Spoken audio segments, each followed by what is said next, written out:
इसके घर पहुंचने पर हमेशा की तरह इकबाल ने फ्लैट का दरवाज़ा खोला। वैसे ही चेहरे पर हसीन मुस्कुराहट सजाए वो उसको देख रही थी। बहराम बगैर मुस्कुराए फ्लैट में दाखिल हुआ और दरवाजे को अच्छी तरह लॉक करने लगा।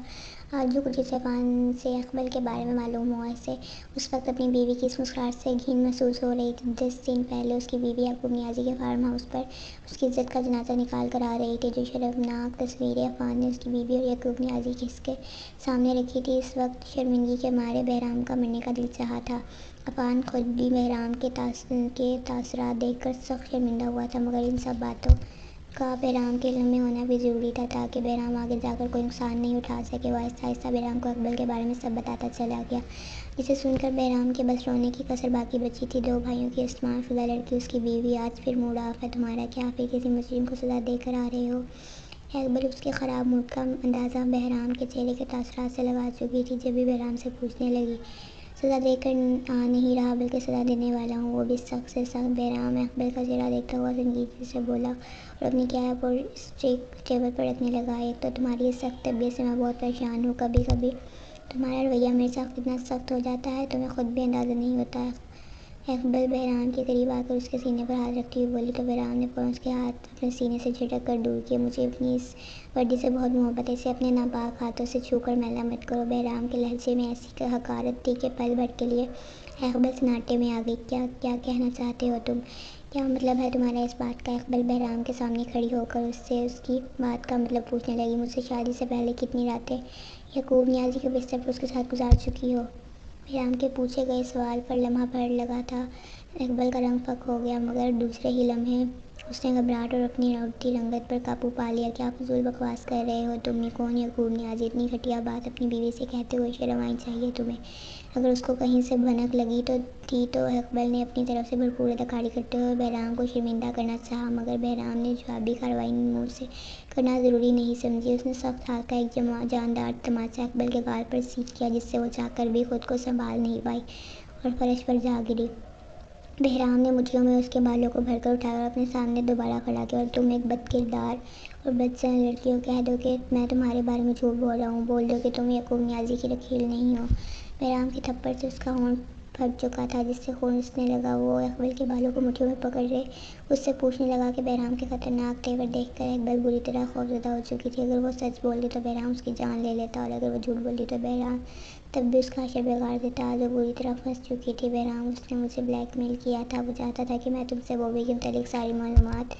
उससे पहले इकबाल अपनी सफाई में कुछ कहती गुस्से खीसे से बहराम ने इसका सर सामने दीवार पर नस्ब आईने पर मार डाला, जिससे शीशे में लातादाद दरारें पड़ गई और इकबाल के मुंह से दर्दनाक चीखें निकलने लगी। उसके माथे, गाल और तोड़ी से खून निकलने लगा और रोती हुई डर के मारे कमरे से भागने लगी, मगर इससे पहले बहराम ने कमरे का दरवाज़ा बंद करके उससे बेड पर धक्का दिया। आज अपनी बीवी का मासूम चेहरा देखकर बहराम को उसकी हालत पर बिल्कुल तरस नहीं आ रहा था। प्यार तो बहुत दूर की बात, आज बहराम को उस लड़की से शदीद नफरत महसूस हो रही थी। एक शाइस्मार-शुदा लड़की को वो अपनी इज्जत बना चुका था। ऐसी लड़की जिसने किसी के दूसरे गैर मर्द से नाजायज़ ताल्लुकात कायम करके उसके एतबार और जज्बात की धज्जियाँ बिखेर दी थी। ये सोचते हुए बहराम का खून खौलने लगा। मुजरिमों को वो कभी नहीं बख्शता था। उसके सामने मौजूद ये लड़की अब उसकी बीवी नहीं बल्कि एक मुजरिम थी। बहराम नहीं, प्लीज़ मुझे माफ़ कर दो। तुम तो मुझसे प्यार करते हो। अपनी जानिब कदम बढ़ाते हुए बहराम को देखकर इकबाल पीछे सरकती हुई बहराम से बोली। साथ ही उसने खौफ से बहराम के सामने अपने हाथ भी जोड़ दिए। बेरहम का मतलब जानती हो तुम इकबाल? बहराम उस पर तरस खाए बगैर कदम बढ़ाता हुआ इकबाल के करीब आता इससे पूछने लगा। नियाज़ी और बॉबी दिल ही दिल में उस पर किस कदर हंसते होंगे। बहराम का दिल चाहा उस लड़की के जिस्म के लाखों टुकड़े कर डाले। नहीं नहीं बहराम, मुझसे गलती हो गई। तुम प्लीज़, मैं तुमसे माफ़ी मांगती हूँ। वो इकबाल के नज़दीक आया तो कांपती हुई आवाज़ में गिड़गिड़ाती हुई वो बहराम से माफ़ी मांगने लगी, मगर अगले ही पल इकबाल ने बहराम के गन होल्स्टर से रिवाल्वर बाहर निकाला और पूरी ताकत से बहराम को पीछे धकेला। बेरहम का मतलब जानते हो तुम? ऐसी भी बहराम वासी होंठों से रिसता हुआ खून अपनी हथेली को पुष्ट से साफ करती हुई वो रिवाल्वर का रुख बहराम की तरफ करती उल्टा बहराम से पूछने लगी, जिस पर बहराम इस्तज़ाइया मुस्कुराया। बेरहम आहिस्ता आवाज़ में बोलता हुआ अचानक से उसने हवा में लात ऊंची करके घुमाई जो रिवाल्वर पर लगी और रिवाल्वर दूर जा गिरी। इससे पहले वो इकबाल का दूसरा अमल देखता, उसने इकबाल का सर जोर से दीवार पर मारा, जिससे वो चक्कर आकर नीचे गिरी और बेहोश हो गई। हाथ खोलो मेरे, वरना मैं खाना कैसे खाऊंगी? आज दूसरा दिन भी गुजर गया था। उसे बहराम की कैद में गुजरा। इकबाल को होश आया तो उसने अपने दोनों हाथों को बांधा हुआ पाया। उसके पाँव में एक लंबी सी जंजीर डाली हुई थी जिससे वो सिर्फ वॉशरूम तक जा सकती थी। वॉशरूम में भी कोई ऐसी चीज़ मौजूद नहीं थी जिससे वो अपना बचाव कर सकती। महीने भर से उसने अपने शोहर को मोहब्बत भरे रूप में देखा था, लेकिन कल से वो जिस रूप में उसके सामने नज़र आ रहा था वो इसने सफ़ा की और बेरहमी की हद ही कर दी थी। बहराम जो चावलों से भरे प्लेट इकबाल के सामने बेड पर रखकर कमरे से बाहर जाने का लगा था। इकबाल की बात ने इसके कदम रोक लिए। बहराम खामोशी से उसका चेहरा देखने लगा जिस पर कल से शर्मिंदगी या पशेमानी जैसी कोई भी चीज़ मौजूद नहीं थी। एक मास उसे इस चेहरे से दिली और जज्बाती वाबस्तगी सी हो चुकी थी। आज उसे इस चेहरे पर थूकने का दिल चाह रहा था। खाना मैं तुम्हें खुद अपने हाथों से खिला देता डार्लिंग। कल से हम दोनों के बीच कोई प्यार मोहब्बत वाला सीन भी तो नहीं हुआ। तुम कल से काफ़ी मिस कर रही होगी मेरे प्यार वाले इस रूप को, है ना? बहराम इससे बोलता हुआ इकबाल के पास आने लगा तो इकबाल इसके तेवर देखकर डर गई, जो इस वक्त प्यार भर हरगिज़ नहीं थे।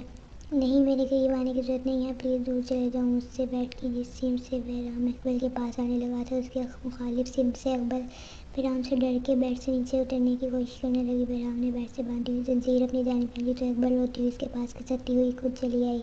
वो बहराम से अपने हाथ खोलने का कहकर पछताई थी। क्या हुआ बेबी? तुम तो मुझसे ऐसे डर रही हो जैसे मैं तुम्हें अभी मार डालूंगा। ये ऐसी भी बेहद बेरहम है, अपने बुजुर्गों को इतनी आसानी मौत नहीं देता। वो जो तुम्हारा पहला आशिक है वो भी उसका हाल देखना चाहोगी आज क्या किया है मैंने उसके साथ। बहराम उसके बिखरे हुए बालों को कानों से पीछे करता हुआ प्यार से इकबाल से पूछने लगा और फिर अपनी पॉकेट से मोबाइल निकाल कर उसके सामने वो वीडियो ऑन की जिसमें वो खुद बुरी तरह दरगत बना रहा था और वो भी दर्द और तकलीफ के मारे बुरी तरह चीखें मार रहा था। इकबाल ने डर के मारे बुरी तरह रोना शुरू कर दिया। क्या हुआ? बहुत तकलीफ हो रही है अपने आशिक की कुत्ते जैसी हालत देखकर। इससे भी ज़्यादा बुरा आशिक करूँगा मैं तुम्हारा और तुम्हारे जलाल या खून न्याज़ी का। बहराम जबरों से इकबाल का मुँह दबोचे उसे प्यार भरे लहजे में बोला, लेकिन इसकी आंखों से हद से ज़्यादा सिफा की छलक रही थी। वैसे तुमसे एक बात जानना चाहूँगा, तुम्हें थोड़ा सा अजीब सा नहीं लगता यूँ कभी मेरे साथ मेरे बिस्तर पर, कभी यूँ खूब न्याज़ी के साथ उसके बिस्तर पर? बहराम ने बोलते हुए उसका मुंह जोर से दूसरी तरफ झटका। बहराम प्लीज़ मुझे माफ़ कर दो, मैं अपनी गलती पर गिल्टी हूँ, इकबाल ने बहुत मुश्किल से रोते हुए बहराम से कहा। तो बहराम ने उसके बालों को मुट्ठी में भरकर उसका चेहरा अपने चेहरे के नज़दीक किया। सिर्फ गिल्टी? तुम्हें तो शर्म से डूब मर जाना चाहिए था। किसी गैर मर्द के बिस्तर पर मेरी इज्जत को नीलाम करते वक्त बहराम गुस्से में इसका चेहरा देखता हुआ बोला, जो वो कल काफ़ी हद तक बिगाड़ चुका था। अब वो खामोशी से इकबाल के चेहरे पर अपनी उंगलियां फेर रहा था। इकबाल ने खौफ से लड़ना शुरू कर दिया था। यकूब न्याज़ी के साथ तुम्हारी बगैर कपड़ों की तस्वीरें देखकर मालूम है मेरा क्या दिल किया कि मैं अपने रिवॉल्वर से खुद को शूट कर डालूं। कल मुझे दुनिया के उन तमाम मर्दों पर रश्क महसूस हुआ जिनकी बीवियाँ अपनी इज्जत को अपने शोहर की इज्जत समझती हैं और अपने जिस्म को अपने शोहर की अमानत समझकर उसमें ख़यानत और अपने जिस्म को अपने शोहर की अमानत समझकर उसमें ख़यानत करने का सोच भी नहीं सकती। मैंने तुमसे पहले कि कभी किसी दूसरी औरत को इस्तेमाल नहीं किया, फिर भी मेरे नसीब में तुम जैसी गलीज़ औरत लिखी थी। कल मैं अल्लाह से अपना गुनाह जानना चाहा जिसके बदले तुम्हें मेरी ज़िंदगी में भेजा गया। बोलते हुए बहराम के चेहरे पर खुद भी तकलीफ देह तासरात नुमायाँ होने लगे, जबकि इकबाल वैसे ही रोए जा रही थी। क्या हुआ? बोर कर रही हैं तुम्हें मेरी बातें? वो तो करेंगी मेरी जान, अगर तुम अच्छे किरदार की लड़की होती तो इन बातों को समझ सकती। खैर जाने तो चलो, तुम्हें खाना खिला देता हूँ। बहराम ने इकबाल से बोलते हुए चावलों से भरी प्लेट दोबारा बेड पर उसके सामने रख दी और अपनी भी में चावल भर कर अपनी हथेली में चावल भरकर वो इकबाल के मुंह में ठूसने लगा, जिससे इकबाल को जोरदार फंदा लगा और कान से उसकी आंखों से पानी निकलने लगा। मगर बहराम ने उसको पानी देने की बजाय मिट्टी में उसके बालों को जकड़कर उसका सर चावलों से भरी प्लेट में डाल दिया। चेहरे पर अचानक होने वाली जलन से इकबाल बुरी तरह चीखने लगी। वैसे ही हर बार बाहर डोर बेल की आवाज़ पर बहराम दरवाजे खोलने चला गया, ये चेक किए बगैर कि इस वक्त उसके बेड में कौन आ सकता है। इसे याद पड़ता था जब वो दरवाज़ा खोलने के लिए गया था, किसी ने कोई भारी चीज़ उसके सर पर मारी थी जिसकी वजह से वो बेहोश हो गया था। होश आने के साथ ही इसने अपने आप को सोफे पर बैठा पाया। सबसे पहली नज़र इसकी इकबाल के मुस्कुराते हुए चेहरे पर पड़ी जिसके हाथ पाँव खोल कर इसे आज़ाद कर दिया था। बहराम को होश में आता देखकर अकबर चलती हुई सामने सोफे पर याकूब नियाज़ी के पास जा बैठी। याकूब नियाज़ी ने अकबर के शाने पर अपना बाजू फैलाए हुए इसे अपने मज़ीद करीब किया तो अकबर आँख दबाती हुई बहराम को देखने लगी। अपने फ्लैट में याकूब नियाज़ी को इसके 2 गार्ड्स के साथ देखकर बहराम का खून खौल उठा। मैं तुमसे ज़्यादा सवाल नहीं करूँगा इसी पे बहराम अब्बासी, मुझे सिर्फ मेरे भाई के बारे में बता दो। मैं वादा करता हूँ यहाँ से जाते जाते तुम्हारी जान बख्श दूँगा। याकूब नियाज़ी हाथ में मौजूद पिस्तौल सामने टेबल पर रखता हुआ असला जो अंदाज में बोला।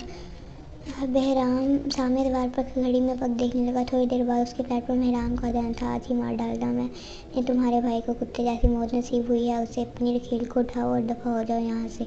तुमसे ज़्यादा बगारत दलाल मैंने अपनी ज़िंदगी में आज तक नहीं देखा जो अपनी रखील को याकूब नियाज़ी को अकबर के इतने करीब बेतकल्लुफ़ से बैठा हुआ देखकर बहराम का दिल चाहा वो इन दोनों को जान से मार डाले और मुझसे की शिद्दत से वैसा कर डालता क्योंकि जिस सोफे पर बैठा था वही एक मिनी साइज़ की पिस्टल भी छुपी हुई थी। इससे पहले कि वो पिस्टल निकालता बहराम की बातों पर गुस्सा में आकर अकबर ने टेबल पर याकूब नियाज़ी की रखी हुई पिस्तौल उठाई और अचानक से बहराम पर फायर किया। अकबर के गुस्से भरे रद्दे अमल पर जहाँ से याकूब नियाज़ी हैरतज़दा हुआ था वहीं बहराम को भी सदमा पहुंचा और उसकी आंखें ऊपर चढ़ने को दी थी और गर्दन एक तरफ ढलक गई। ये क्या हमाकत की है तूने बेवकूफ़ लड़की, मुझे मेरे भाई का पता कैसे चलेगा। याकूब नियाज़ी गुस्से की हालत में अकबर से बोला। चंद मिनट का खेल था जब गार्ड्स में उन दोनों की तवज्जो बहराम के ऊपर से हटी। इसका फ़ायदा उठाते हुए बहराम ने छुपी पिस्टल निकाली और आवाज़ खोलने से पहले इसने पिस्टल से उस बहराम का निशाना लिया जिसकी बेवफाई साबित होने के बावजूद भी इसने अब तक इसकी सांसें नहीं छीनी थी। हज़रत आप यहाँ क्या कर रहे हैं। छुट्टी के वक्त हरम अस्सद को अपने स्कूल से बाहर देखकर हैरतज़दा होकर इससे पूछने लगी। वो बाइक पर बैठा हुआ इसके बाहर निकलने का इंतज़ार कर रहा था। ज़रूरी बात करना थी तुमसे। हज़रत रूठे हुए लहजे में शिकवा भरी नज़रों से हरम का दर्द और बीमार पड़ता चेहरा देखते हुए बोला तो हरम समझ गई कि वो क्या बात करने वाला है। इसने खामोशी से बिना कुछ बोले उसकी बाइक पर बैठ गई क्योंकि जो बात उन दोनों के दरमियान होती वो घर पर सबकी मौजूदगी में होना नामुमकिन थी। मंगनी ख़त्म करने का क्यों कहा तुमने अपनी चच्ची को, वो जिसकी रेस्टोरेंट में हरम को लेकर आया था वहाँ रश ना होने के बराबर था। वो वेटर जैसे हैं जूस से भरे 2 ग्लास रखकर वहाँ से गया।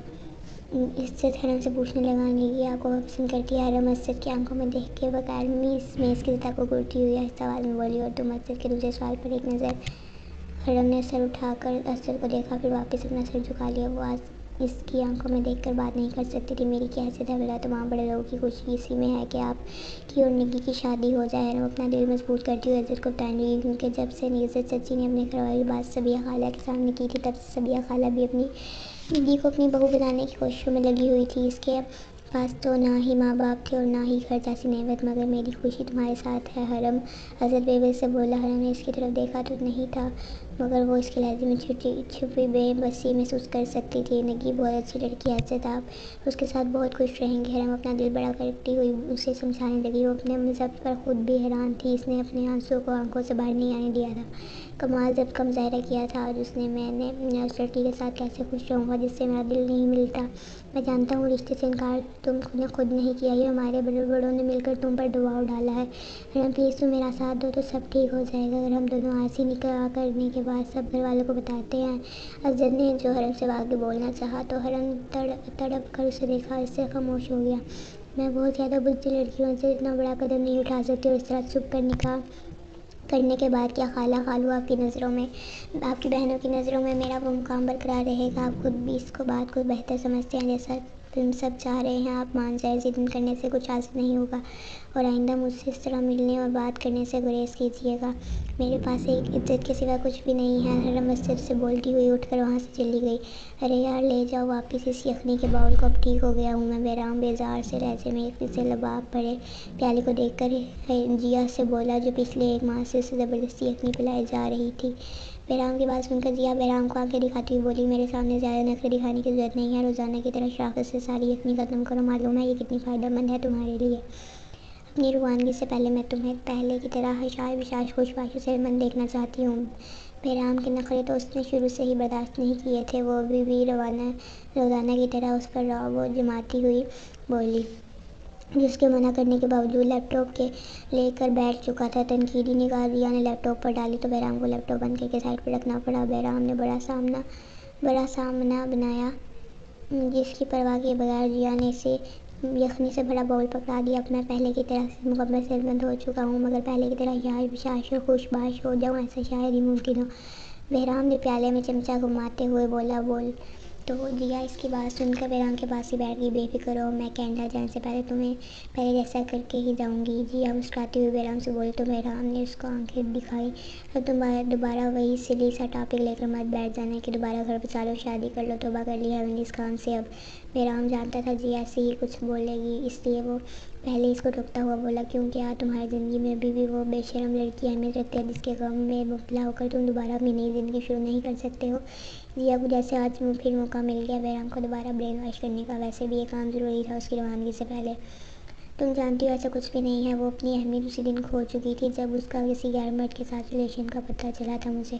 लेकिन अब हस्बैंड वाइफ के ताल्लुक से डर गया हूँ। मैं एतबार उठ गया है मेरा इस रिश्ते से। बहराम अपने दिल में छुपी हुई बात जिया से शेयर करता हुआ बोला। वैसे भी वो शुरू से ही अपनी छोटी से छोटी बात जिया से शेयर करता आया था और जिया ने शुरू से ही इसके हर मामले में अपनी चलाई थी और बहराम हर मामले में उसकी सुननी भी थी। लेकिन इकबाल से मिलना और शादी करना ज़िंदगी में पहला इसका अपना ज़ाती फैसला था जो बहुत गलत साबित हुआ था। फिर तुमने वही अजीब सी बातें शुरू कर दी बहराम। अगर एक लड़की ने तुम्हारे ज़िंदगी में आकर तुम्हें चीट किया है तो क्या ज़रूरी है कि हर लड़की वैसी ही होगी? ऐसा हर दफ़ा नहीं होता। जिया बहराम की अकल पर मातम करती हुई बोली। यकीनन एक माँ की मेरी लाइफ ने उसके छोटे भाई पर अच्छे असरात मरतब नहीं किए थे जिसकी वजह से वो बुरी तरह मेंटली तौर पर डिस्टर्ब हो चुका था। मुझे या तुम्हें क्या मालूम किसी दूसरी लड़की के किरदार के बारे में। मैं कोई किसी के किरदार की गारंटी तो नहीं दे सकता। बहराम ने बोलते हुए यखनी से भरा बाउल साइड टेबल पर रख दिया। उससे पहले भी यखनी में दिलचस्पी नहीं थी, अब तो और ज़्यादा उसका दिल उकताने लगा। जो लड़की मैंने पसंद किया वो हर लिहाज से तुम्हारे लिए परफेक्ट है। बिल्कुल सीधी सादी सी, भोली भाली सी और बहुत प्यारी सी। वैसे तो मैं उससे मिली हूँ और वो रिश्ता वगैरह भी तुम्हें कर दिया है, लेकिन हम दोनों कल उसके घर जाएंगे तो तुम देख लेना, उससे जो बातें पूछना हो पूछ लेना। कि बहराम, मैं जाने से पहले मैं तुम्हारा घर बसता हुआ देखना चाहती हूँ। जिया ने कितने आराम से उसके सर पर बम दे मारा था। वो आंखें निकालता हुआ जिया को हैरत से देखने लगा।